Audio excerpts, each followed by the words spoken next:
अस्सलाम वालेकुम नाजरीन, एक नई वीडियो के साथ सईद बलोच आपकी खिदमत में हाजिर है। नाजरीन, आज सुप्रीम कोर्ट ऑफ पाकिस्तान में एक बड़ा अहम केस था। ये अहम केस क्यों था और इसकी क्या तफसीलात हैं, ये आज आपको इस वीडियो में हम आपके साथ शेयर करेंगे। नाजरीन, आपने B4U कंपनी के बारे में सुना होगा, जिसका गुज़िश्ता चंद माह के दौरान बड़ा चर्चा था और लोगों की जानिब से इसके ख़िलाफ़ एहतजाज भी किया गया। कुछ नोटिस भी जो है वो नैब की जानिब से जारी किए गए थे और लोगों को इस हवाले से अवेयर करने की कोशिश की गई थी। और आज उसी B4U कंपनी का सुप्रीम कोर्ट ऑफ पाकिस्तान में केस था। कंपनी के मालिक सैफुर रहमान की जानिब से ज़मानत कबल गिरफ्तारी सुप्रीम कोर्ट में दायर की गई थी, जिसकी सुप्रीम कोर्ट में समाअत थी। और आज होने वाली समाअत में अदालत की जानिब से 20 लाख रुपए के मुचलकों के इवज़ B4U कंपनी के मालिक सैफुर रहमान की ज़मानत 2 हफ्तों के लिए जो है वो उसमें तौसीक़ की गई है। इसके अलावा अदालत की जानिब से ये भी हुक्म जारी किया गया है कि मुल्ज़िम नैब के साथ हर तरह की तफ्तीश में शामिल होगा और नैब रोज़ाना की बुनियाद पर मुल्ज़िम को तफ्तीश में तलब कर सकती है।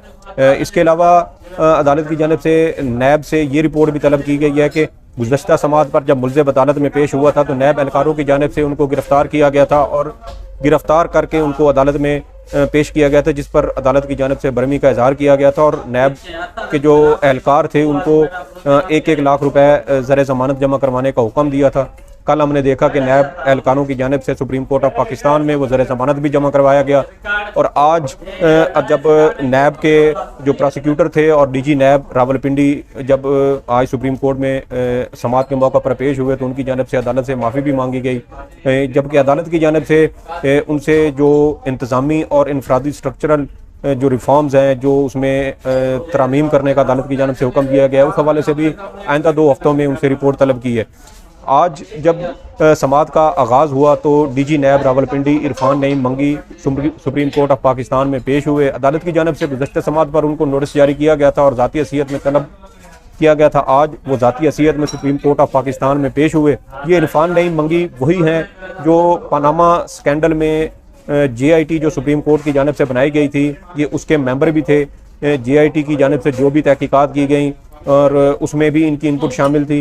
ये वही इरफान नईम मंगी हैं जो आज सुप्रीम कोर्ट में पेश हुए। उनकी जानिब से अदालत में पेश होकर जो गुज़श्ता समाअत पर जो वाक़या हुआ था, एक तो उस पर भी उनकी जानिब से माजरत की गई। इसके अलावा उनकी जानिब से अदालत को ये भी बताया गया कि ये स्कैंडल जो है वो करोड़ों रुपए का नहीं बल्कि अरबों रुपए का है। मजमूई तौर पर B4U कंपनी की जानिब से पाकिस्तानी अवाम को 116 अरब रुपए का उनके साथ फ्रॉड किया गया, धोखा दिया गया।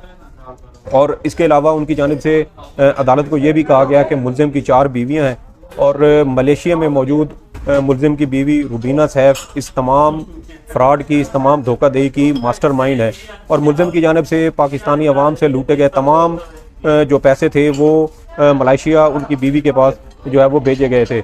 इसके अलावा उनकी जानिब से ये भी कहा गया कि गुज़श्ता समाअत पर अदालत में जो एक नाखुशगवार वाक़या पेश आया, नैब एहलकारों की जानिब से जो आता है अदालत में गिरफ्तारी की गई, उस पर वो अदालत से माफ़ी मांगते हैं। जबकि नैब के जो चेयरमैन हैं जस्टिस रिटायर्ड जावेद इकबाल, उनकी जानिब से भी जो मुलविस एहलकार थे उनके खिलाफ़ कार्रवाई करने का नोटिस हो चुका है और महकमाना तौर पर भी उनके खिलाफ़ कार्रवाई जारी है। इसके अलावा उनकी जानिब से ये भी अदालत के नोटिस में लाया गया कि मुल्ज़िम चूँकि एक बासर शख्स है और 5 रोज़ तक तकरीबन इस्लामाबाद के F8 के सेक्टर में ये एक ताकतवर शख्सियत के घर में रपोश भी रहा। इसलिए ख़तरा ये था कि अगर मुल्ज़िम को सुप्रीम कोर्ट से ज़मानत मिलती है तो वो मुल्क से फ़रार हो सकता है, जिसकी वजह से जो अरबों रुपए का जो फ्रॉड था केस था उसमें नैब को मुश्किलात पेश आ सकती हैं। मजमूई तौर पर इस केस के 4 लाख से ज़ायद मुतासरीन हैं, मतलब 4 लाख पाकिस्तानियों को इस कंपनी की जानिब से लूटा गया। उनका पैसा जो है वो लूट कर बैरून मुल्क मुंतकिल किया गया था। इसके अलावा जो नैब के प्रोसिक्यूटर थे उनकी जानिब से भी अदालत में बाकायदा तौर पर गैर मशरूत माफ़ी मांगी गई। उनकी जानिब से अदालत को ये कहा गया कि वो ये सोच भी नहीं सकते कि अदालत के एहतराम या वक़ार में किसी किस्म की कोई कमी है। गुज़श्ता समाअत पर जो वाक़या पेश आया वो गैर इरादी तौर पर था और एहलकारों के खिलाफ महकमाना कार्रवाई हो रही है, इसलिए वो अदालत से गैर मशरूत माफ़ी मांगते हैं।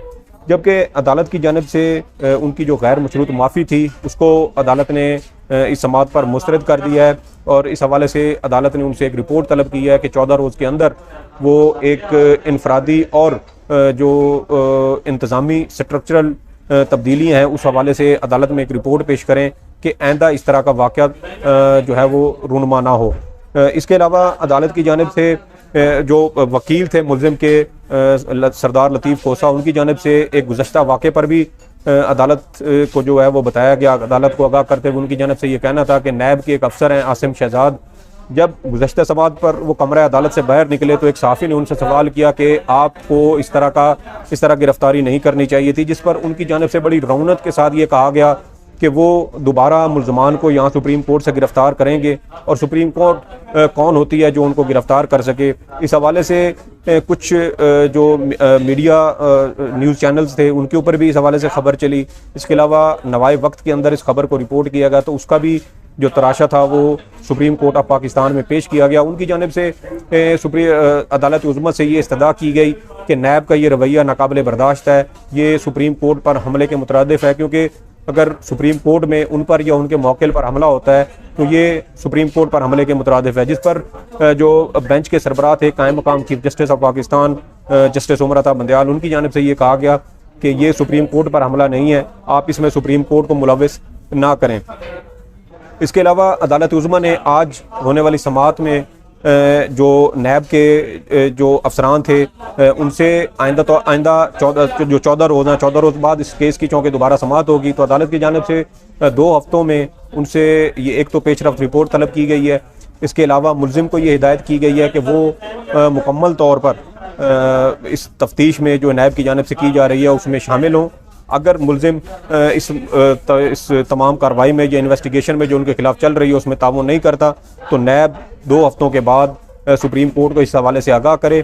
इसके अलावा अदालत की जानिब से ये भी अंदिया दिया गया कि अगर मुल्ज़िम जो है वो इसमें नैब के साथ ताउन नहीं करता, क्योंकि मुल्ज़िम का इस्लामाबाद हाई कोर्ट से भागने का भी ऑलरेडी रिकॉर्ड मौजूद है। रिकॉर्ड पर यह बात है कि इस्लामाबाद हाई कोर्ट में जब उनके खिलाफ केस चल रहा था तो उस वक्त उन्होंने उस केस का फैसला सुने बगैर ही वो अदालत से भाग गए थे। तो ये एक चीज़ उनके जो है वो खिलाफ जाती है। इसी वजह से अदालत ने उनको भी पाबंद किया है।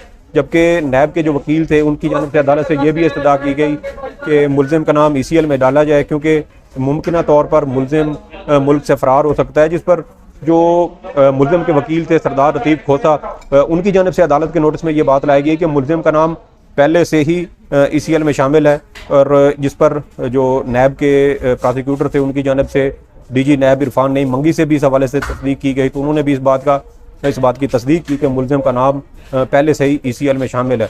जिस पर अदालत ने 2 हफ्तों के लिए पेशरफ्त रिपोर्ट्स तलब करते हुए समाअत मुलतवी कर दी है। 2 हफ्तों के बाद इस केस की दोबारा समाअत होगी। इस हवाले से जो भी अपडेट होगी वो आपके साथ शेयर करते रहेंगे।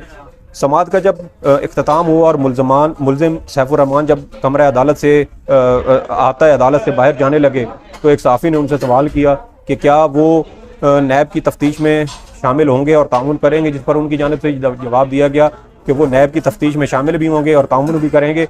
ताहम उनसे एक और सवाल पूछा गया कि उन्होंने एक रावलपिंडी के सहाफ़ी हैं, सीनियर सहाफ़ी ताहिर नसीर, उनको कत्ल की धमकियां दी थी, क्या वो इस हवाले से क्या कहते हैं, जिस पर उनकी जानिब से सवाल का जवाब नहीं दिया गया और वो वहाँ से रवाना हो गए। तो ये आज की अपडेट थी। इंशाल्लाह इस हवाले से जो मज़ीद अपडेट्स होंगी, केस जब सुप्रीम कोर्ट में दोबारा इसकी समाअत होगी तो आपके साथ शेयर करेंगे। और जो भी इसके अलावा आप हमारा चैनल लाइक करें, सब्सक्राइब करें, और अगर हमारे चैनल के हवाले से आपके पास कुछ तजावीज़ हों, कुछ सजेशंस हों तो वो कमेंट्स में ज़रूर दीजिएगा। आपकी राय का हम एहतराम करेंगे और उस पर अमल करने की भी कोशिश करेंगे ताकि हम अपनी वीडियोज़ को मज़ीद बेहतर बना सकें। तब तक के लिए इजाज़त दें। अल्लाह हाफ़िज़।